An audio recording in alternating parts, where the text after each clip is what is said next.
We're Tim and Gail's kids. I'm Steven, Leslie, Jeff, and Mark. So before we get on to memories, we want to tell you a little bit, say a little bit about our dad. And, those of you that have been in any situation where my dad had to speak about family or people he cared about, know that he would get emotional and he would choke up. It's got to be hereditary. I'm sure you're going to see it here on full display. We are not here to mourn his death. We're here to celebrate his life. And when I reflect back, and I think you'll hear as we talk and other people speak about my dad, you'll hear how he lived life and got to do things that he enjoyed. Our dad was born in San Luis Obispo. He grew up in Southern California in San Gabriel. He moved back to San Luis Obispo his senior year of high school. And then he attended Cal Poly San Luis Obispo. While he was there, he met Gail DiGiorgio. She was from a prominent family, farming family from Bakersfield. They married shortly after college, moved down to Southern California. They settled in San Diego. Many of you were there to celebrate their 60th anniversary at the Grand Ole Barbecue not that long ago. They were married 61 years. My dad loved horses. More than his children. That may be true. Well, at least one of them. And dreamed of being a cowboy. Hold on. Steve got a horse. Leslie got a horse. I didn't get a horse. Middle child. Bob didn't get it. So he did. He dreamed of being a cowboy. He went back to cherish time that he spent with aunts and uncles at the ranch in the road running, where he rode horses, tended to cows. That dream of being a cowboy began to take shape when he and my mom bought a property in El Cajon, right at the suburban edge. They built a house up on the hill and corrals in a barn down below for horses.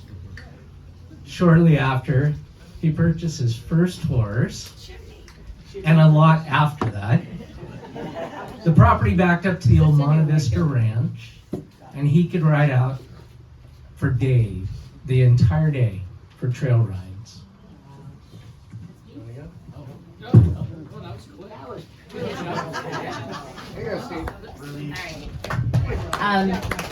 Horses became a central part of his life, as we all know.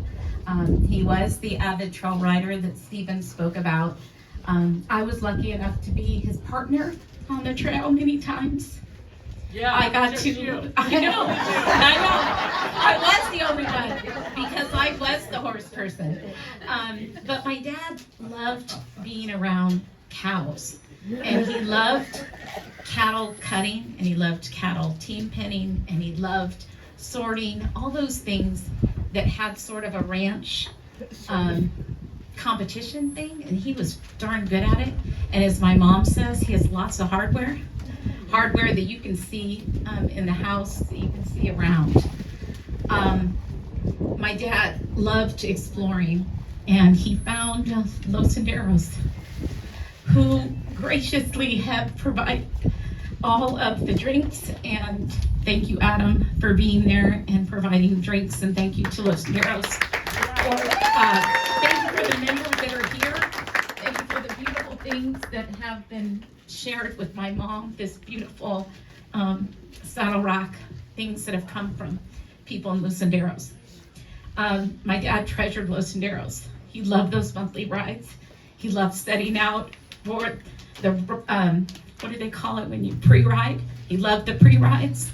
He could go out and determine pre-party, pre-ride, where they could go out and find the bus ride for the members who were going to be coming the next day. He was a 2-time president and a long-time board member there, and he really has a lot of friends and a lot of people who he cared about that are part of that group, and many of you are here today. Retirement marked the beginning of his second act, honestly. My dad was quite a salesman. Those of you, Madeline, who's here with us, her husband and my dad, were amazing salesmen. They sold men's clothing, and my dad was great at it. But he really loved ranching, and he really wanted to retire, and he wanted to find a place. And when he was looking, he looked everywhere from San Diego all the way to San Luis Obispo. And my mom was saying, please, we've got babies, we've got grandbabies, we need to be in San Diego. And he happened upon this 25 acres. We couldn't even get onto the property. We had to drive from the other side through a barbed wire fence. And Mom and I came in the truck with him, and when we saw how he looked at this space, which was nothing but open grass, and we could tell that he was so excited of what this could become. He spent the next 10 years building this property. He built the barn. Thank you, Danny Green, for the plumbing. Other people helped with getting the road in, with leveling the land, with building the arena. He planted every one of those trees that are here. And that's spectacular. It's so beautiful to be here and see how this place has grown. This is the old Highway 80 ranch, and we love it here. Okay, what else? Mom, you have been his constant support, and you allowed him to have this dream, and we're so glad that you did. The ranch was his pride and joy, is still his pride and joy. He loved to it. One of his other joys is cattle, as I mentioned earlier. And if you look out here, you'll see, that way, I guess, 7 mommies and 7 beautiful babies that my mom helped calve here. That was the one thing when my father passed, she said, we have to have those babies. And we did. They were born starting in February, the last one in March. Thank you to all that helped when we asked the call, who can help us with these babies? We're so grateful, but they're here, and they're here sharing in this today. So I'm going to turn it over to Mark. Okay.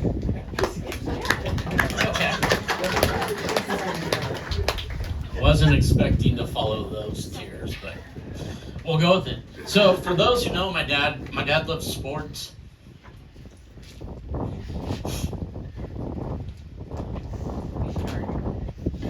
Sorry, well, and competition, from team pinning to sorting, bocce ball in Los Senderos, playing, around the world basketball at Forte, where we thought it was friendly competition, but it wasn't to him.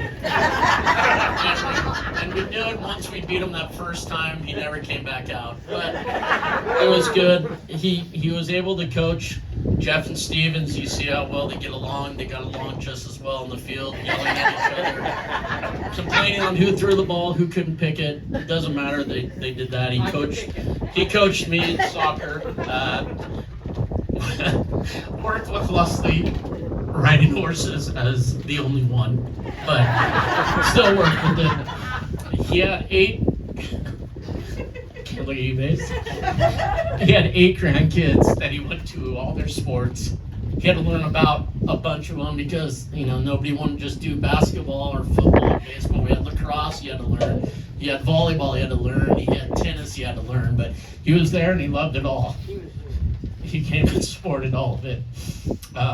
There are stories that he surfed down in Mexico when he was in college, which is funny because every time I saw him at the beach, he was in his Wranglers. And what was even funnier was my mom said he sank like a rock in the water, so that made it even more difficult to understand how he did it. But the stories were there, so we're going to believe him on those stories. But most of all, what he hated losing was the family cribbage games, where we would have barbecue, and we'd be done after, laughing, joking. But we'd play, we'd see his ears getting red, and we knew he couldn't have the right hand. He knew he was about to lose, and he got a little upset about that. But that is definitely the thing that I will miss, as well as my family. Thank you.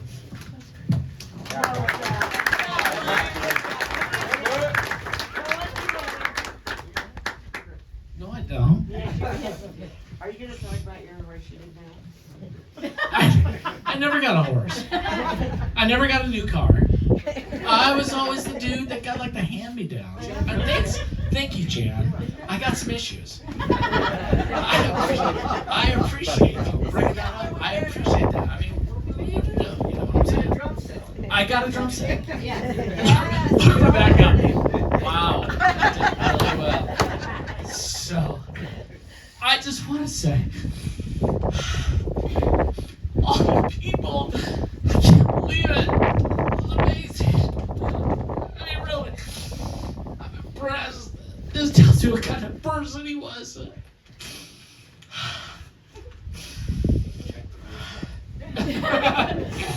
I mean, I knew him as a dad, and you guys knew him as a person. I've seen this many people show up. It's incredible. It really is. I appreciate it. I really do.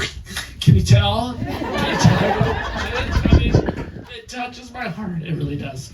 So thank you so much for taking time out of your day to come here. We really appreciate it. We really do. Thank you.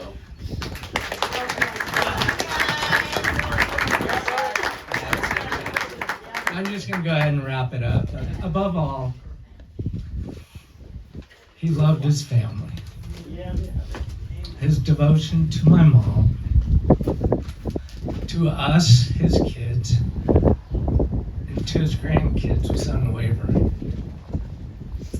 He truly had a unique and special relationship with each of us. He wasn't one to show a lot of emotion, but we knew we were loved.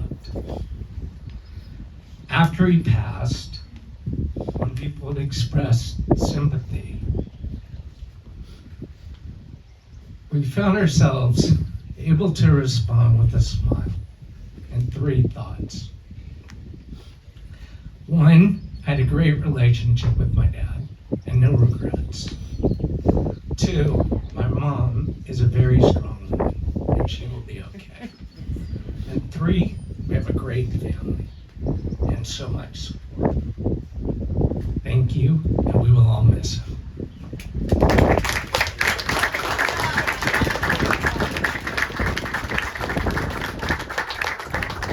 And I would like to bring up my Aunt Jan.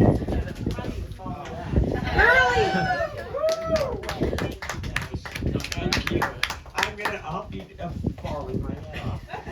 Well, I'm very honored to be asked to speak about him. He was such a great guy.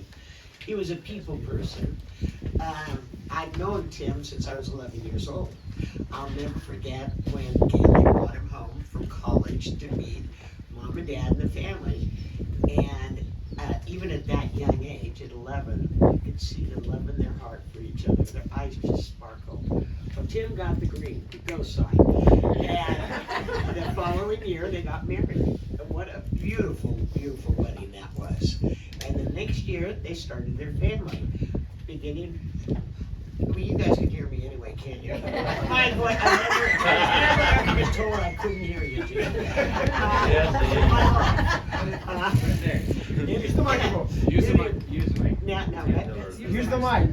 I do it. Do I really need the A lot of mic? people here. A lot of people here. Okay.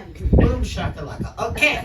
So, anyway, so they began their family. First they got married, beautiful wedding, and then they began their family the year after, starting with their birth of their beautiful daughter, Leslie. Oh, okay. And then every couple of years, they had one of their handsome sons, Stephen, Jeffrey, and Mark.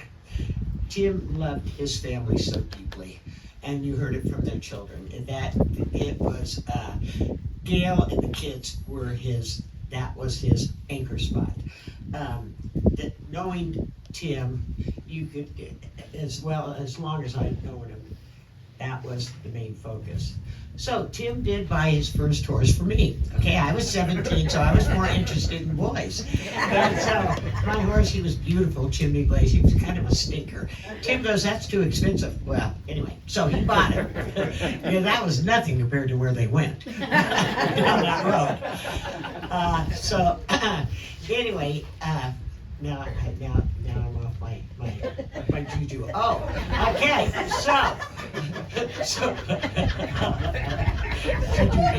So anyway, Tim knew he was beyond a novice. He knew very little about horses, except maybe when he was riding on that ranch that many years ago. But when he got Chimney, he was what they really call a true novice. Okay. But he remedied that, over the next 50 years, he became an expert horseman. He knew all there was to know about horses. So on that, okay, so I don't have my piece of paper because I was going to be cooler than my nieces and nephews. Not the right thing to do. Anyway, from that point on, okay, so he bought Chimney. He was a stinker. He got rid of the horse, but they moved on. Gail and Tim moved on and started cutting. Going to the rodeos and cutting horses, and they had really cool horses, and they were good, really very good at it. And they did that for several years, but then they bumped it up a notch and went into Team Penny, and they went all over the country, winning champions. And as the family said, Tim had so many buckles he could have opened a store because they were truly champions. So most of all, Tim's dreams had come true at this point, except for one. And about 20 years ago, Gail and Tim, looking around, found this 25 acres of unimproved bare land, which we now are sitting on. And over those 20 years, everything you see here was physically hand done by Tim. And I remember step by step. I didn't realize about the trees, but this is Tim. This was his ultimate dream. And Tim, his life was well led, and he was well loved. I know Tim is in heaven right now trying to duplicate this ranch in heaven that we'll all get to see. It'll be scattered with white-faced cattle. That's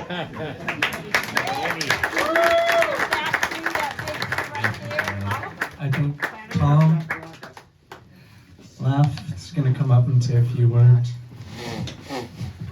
Did good. Good job, Gary.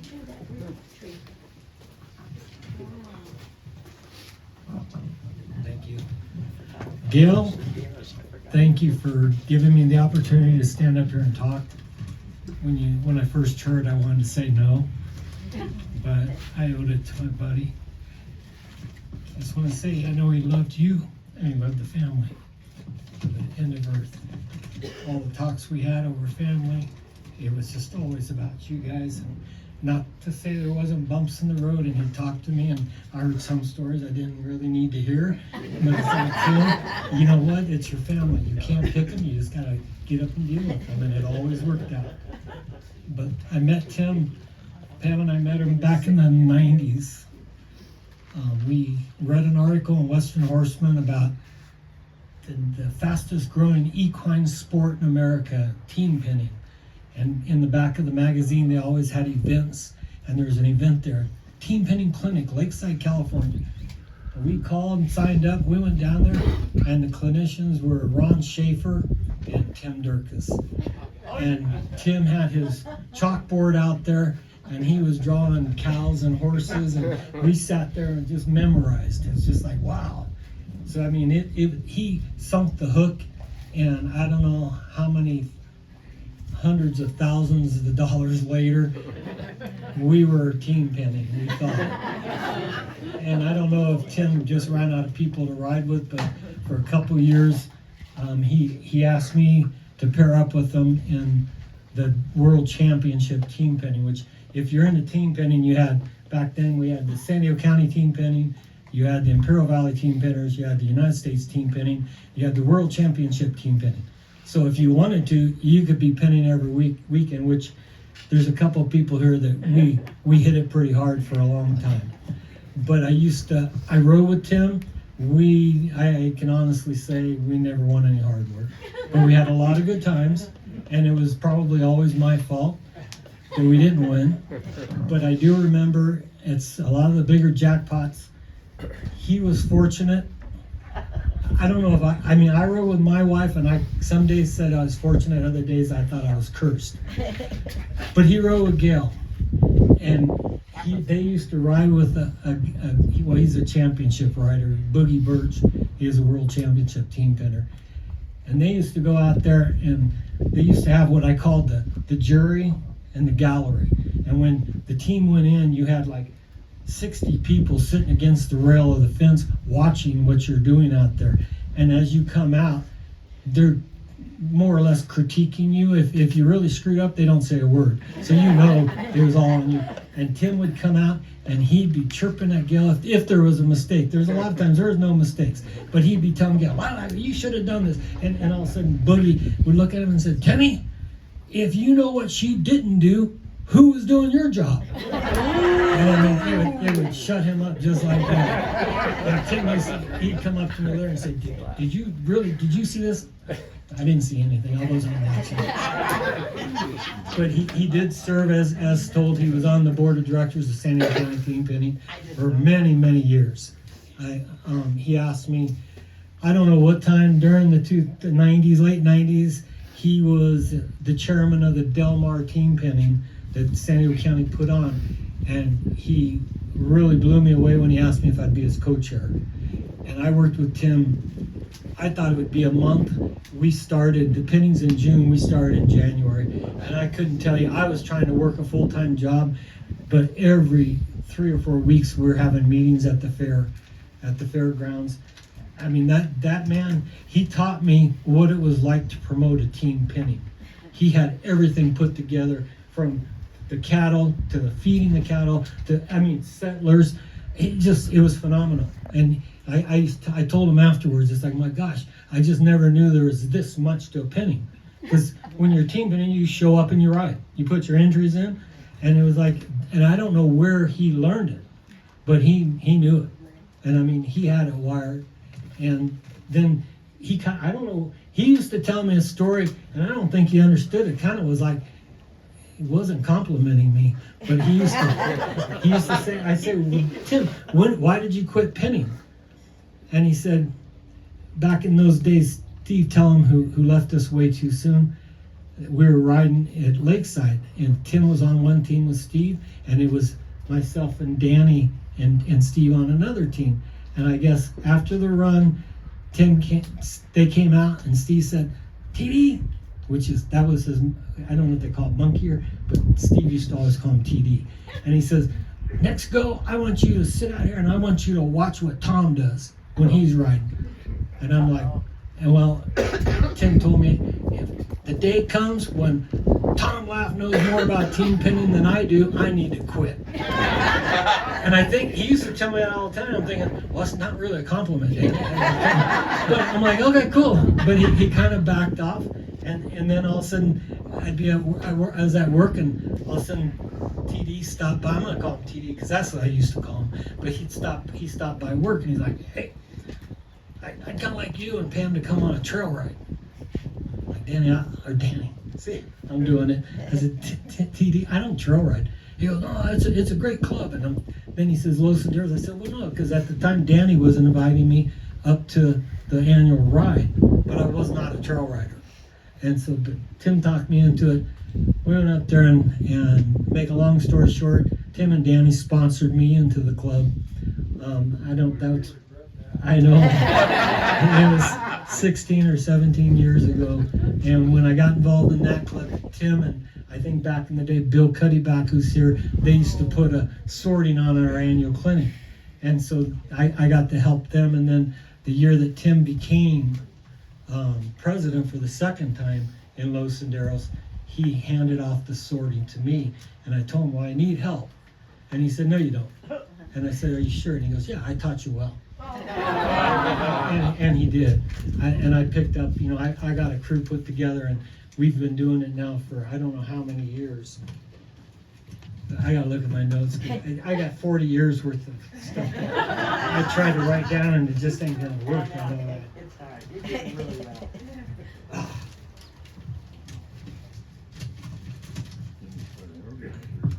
Not to bounce around, but as this venue here, when they bought the property here, Pam and I were still living down Hoppital, and I saw Tim a lot more on weekends. He was so proud of this place, and I mean, I was jealous because this is like one of the most beautiful parcels in Descanso, and I didn't have the vision that Gail and Tim had, but to look at it today, unfortunately for the celebration, they just did a beautiful job. I mean, it's just out of this world, and he was so proud of this. But talking about family, before I finish up, I think it was Steve went with TD up to Wyoming. Yes. Oh. Oh, God. Yeah. I don't know if you enjoyed it, but your dad loved that trip. He talked about that trip. I'll be honest, he didn't care much for the horse that you guys brought home and at the end. But, you know, it's just like, wow, I wish I could have been in the back seat, you know, because it was like a 2-month, it was just the topic of all of our conversation. And then when he called me, I don't know, 2-3 years ago and said, Tommy, I'm not gonna make the sorting this year at Daniel Wright. I said, why not? Because every year he tried to bail out. I'm too old. I'm not gonna do it anymore. I said, come on, TD, you can do it one more year. And I'd always talk, and he goes, no, can't do it. And he goes, why not? Well, I'm just getting over a concussion. Concussion? He goes, yeah. He said, I fell off my tractor. And I'm like, you fell off your tractor. And like about a week later, I called him up and said, TD, this story is not fitting. You didn't fall off your tractor. No, I came off the horse. Oh, shit, you had an involuntary dismount. He goes, yep. And he told me about it. And, you know, he got back on the horse after that. He got a new horse. We went on a pre-ride a couple times, and he went on a couple rides. But he stopped by the nursery one day and just said, you know, Tom, he says, I can't do it. And I said, what do you mean? He goes, I'm not scared. And I said, not scared of what? And he goes, getting back on the horse. And I said, no, you're not scared, you're not comfortable. And he looked at me and said, you're right, I'm not comfortable. And I said, hey, there's nothing wrong.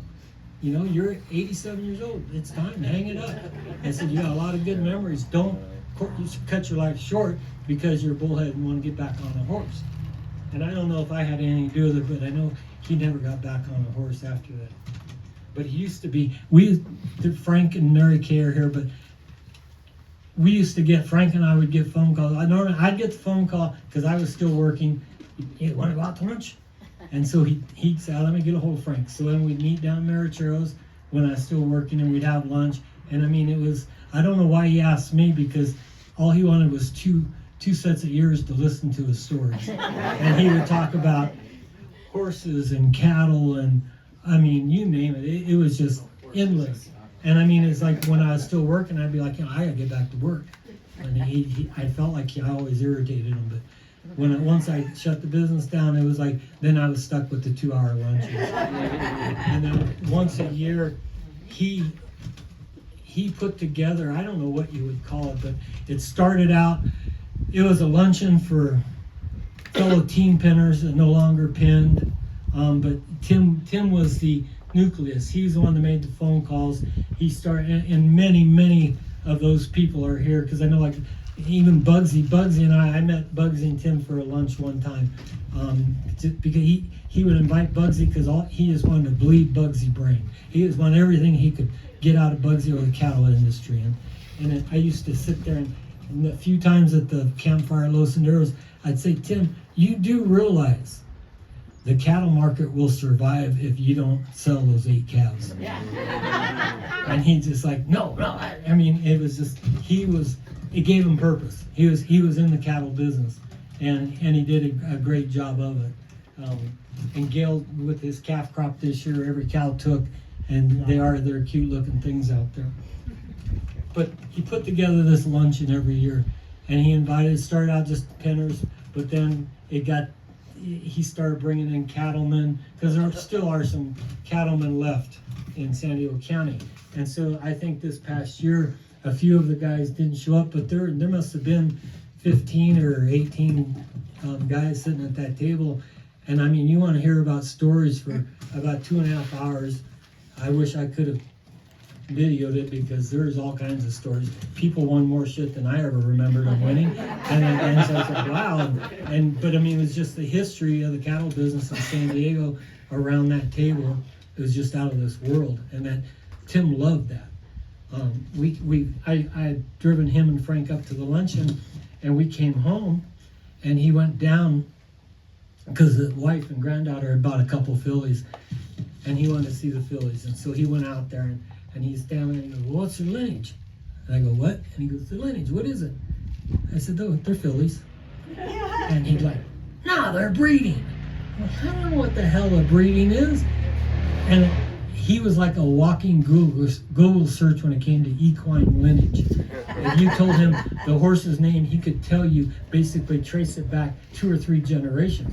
This is probably who they came out of. So I found out, because I didn't know they're breeding, some of it. And so after he's getting all irritated with me, I said, I think there's some Frenchmen in them. Oh, and so he started throwing, I don't know, you'd have to talk to Pam. Well, then when we walked up, Pam was out there, so then that was another 20 minutes of them talking about it.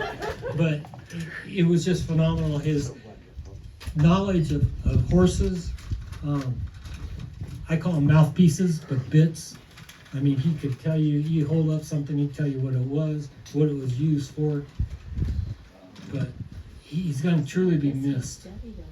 He has been.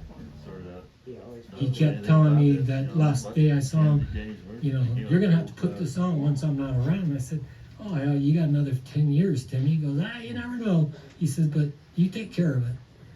And, who would have known, because 2 days later he passed. But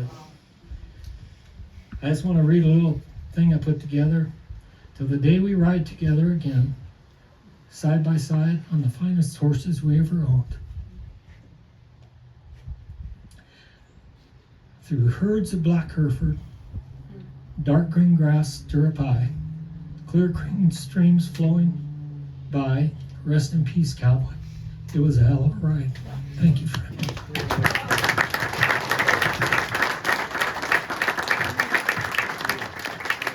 Thank you, Tom. Los Senderos, many of you are through Los Senderos.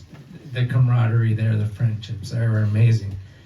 These boots over here, I think they give one out in an annual ride. You can see there's a lot of them. We were looking at these, and we found one that went back to 1973. And we confirmed that he wasn't a member until 1974, but he was Los Senderos from 1974. And all of you and his friendships there meant so much to him. Speaking of Los Senderos, I'm going to bring up John Omahan.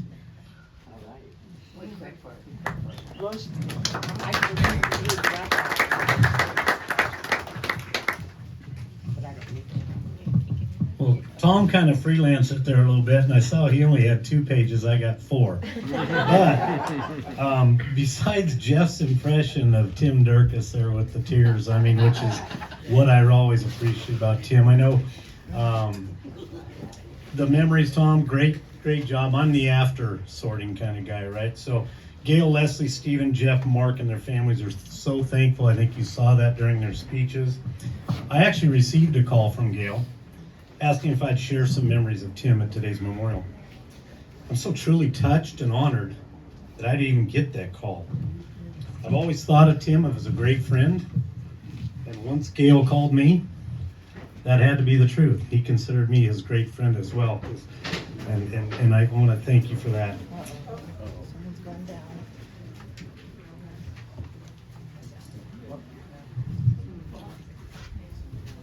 Okay over there? Gonna be good. Chuck gave us a thumbs up. Must have been my speech. I always called him Timbo. Something I might have had an issue with. I thought he was gonna bug him, But every time he'd send me a text, an email, or leave me a voicemail, he said, "Regards, Timbo." So I guess he must have liked it, and I like that part. I've known him for over 30 years, been introduced through Alan and Larry Kurbis. Our friendship's grown. In fact, for the last 12 years, I've been his campmate at the southernmost point at Los Senderos Park. Great memories up on that knoll. I'm going to go shorter than that because it's been a lot of speeches, but after a day on the trail or up at sorting at the arena, we'd end up sitting around our camp, enjoying a beer. He'd have one every so often. I'm so proud that he quit drinking, but he'd always bring me a cold Coors Light. And we discussed the day's events. Most of these I considered educational meetings, as I was usually the student. I guess having a horse, some boots, and a cowboy hat don't mean you're a cowboy. And I like giving my horse cookies, I give him hugs, and I call him my buddy. It drove him nuts. He reminded me they needed a job and to put him to work. Tim wore his feelings on his sleeve. I know everybody knows that here, and there was no BS in him. And I like that in a man. Timbo always had time for me. Once I bought this horse, he wasn't trailer. Dabbing. He said, "Bring that SOB over here," and he could fix that. Well, I did. I brought him right over here, down on this road. By the afternoon, that horse was walking right into the trailer, no cookies. I bought some fresh little horse here a while back, and I was uncomfortable on him. And Tim seen it. I rode with Tim most of the time. He said, "Bring that SOB over here, and I'll fix it." So right there in that arena you guys were talking about that was built, he threw me up on that horse, made me lope him a little bit, made me move him around with my legs, and by the end of the afternoon, I had a handle on that horse. I think I still do, I don't know, but the girls are working with me a little bit, them green girls. A few years back, I was able to have Timbo return to our annual Puss Mountain Posse ride down in Mason Valley. This is a group Tim helped start with Mr. Bill Cuddyback and Don Daly and a bunch of old cowboys. Tim hadn't been there in quite some time. He was an original. And I just sat back and enjoyed, and I watched him. McKenna was my guest, and I watched him with his old pictures. He had an original picture. And watching those old cowboys sit around and remember the old days, and it was just amazing to me. I just sat back and I soaked it all in. It was amazing. That was Tim Dirkes. I mean, he was just, in fact, this year, we put his name up on, he's only the 6th member in like 50 years of this ride, and he got his name up on the Puss Pass Memorial. And I've got some stuff for the family there. I mean, there's been hundreds of guys on that ride, and the Dailies and Mr. Cuddyback ain't letting just anybody get up on that memorial, and Tim Dirkes is there. At Los Senderos rides, I enjoyed seeing Timbo get his boys and grandson up to the ride. Something about cowboying with family. He was always grinning ear to ear, sharing it with the boys. And this last year was his first year that he didn't bring up his rig, didn't bring up his horse, and camp overnight with us. He did, however, bring his chair and cooler up and place it at my motorhome. He's prepared to have that afternoon and sit down to go over the day's events. Lucky me. Fun story this year, as I was saddling up my horse, he complimented me on the nice bit I was using on my horse. Tom mentioned he knew his bits. And after thanking him, he reminded me he had loaned it to me years before. And out of a little discussion and laughter, he told me to keep it, so I'm going to keep riding that bit. I'm going to miss seeing Tim tear up introducing his family at our monthly rides. Maybe Jeff can now. I will miss having him stop unannounced with his pocket pad. I brought a pen too in case I needed to take the notes and discuss everything on his mind on that pad. Usually it was Los Senderos related. He sure loved that club. I will miss my educational sit-downs and advice from my buddy. I'll especially miss our great friendship. How about his last day, y'all? A wonderful drive to the valley to pick up his tractor, drive back to Descanso and have lunch at Veronica's, check out his cattle, have dinner with Gail, and later that evening passing away in his sleep. with the love of his life. What a blessing. Not a bad way to go. For me, I believe Tim died of a broken heart. He wasn't riding anymore, and so he just decided, I think this is just my part, I'm sorry. For me, I believe Tim died of a broken heart. He wasn't riding anymore, and so he decided to ride off into the sunset like a real cowboy. I love you, Timbo, and I'm gonna miss you, buddy. Thank you guys so much.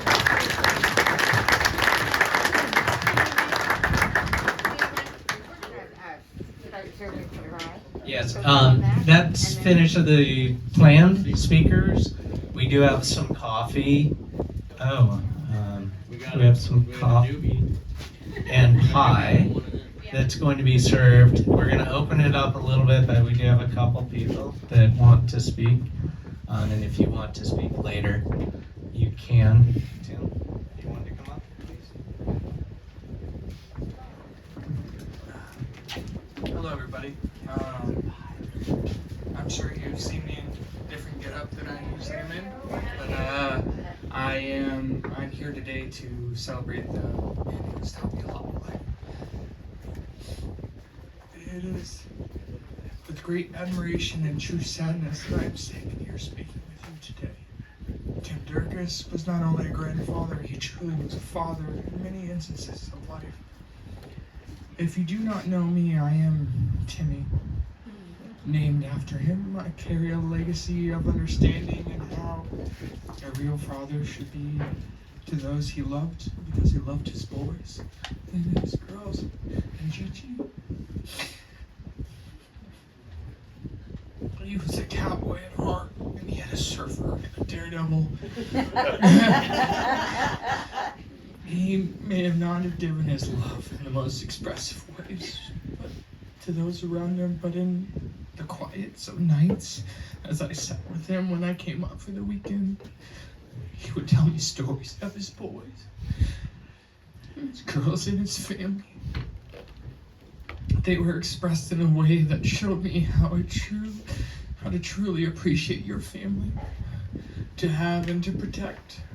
He was not without his mistakes, and he had regrets in life, but he had never stopped him from showing up for his family in all ways. He taught me ways of a salesman, a cowboy, a loving yet stern father in some ways. I may have not seen eye to eye with him, but I internally respected him for the teachings and his consistency in showing up every day for his family. This beautifully manicured, brilliantly designed ranch that lays around us here today is his legacy.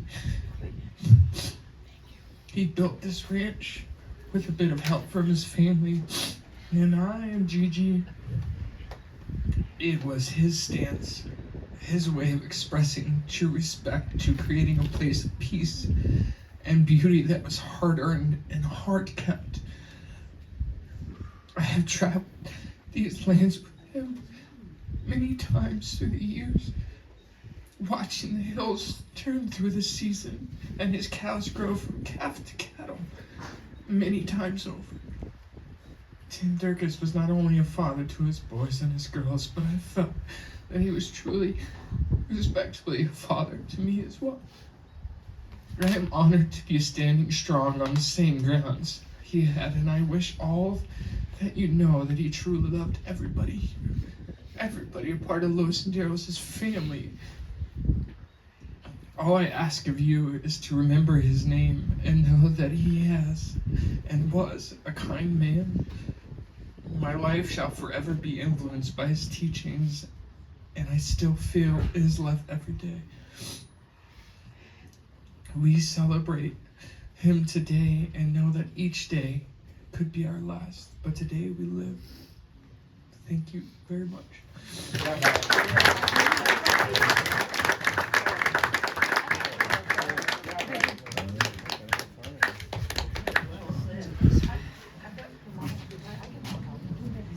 So we're gonna have some pie. Yeah, we're gonna do pie and coffee and drinks, and have a little bit of an open mic maybe. Pie is in the house, and coffee is in the house if you'd like it.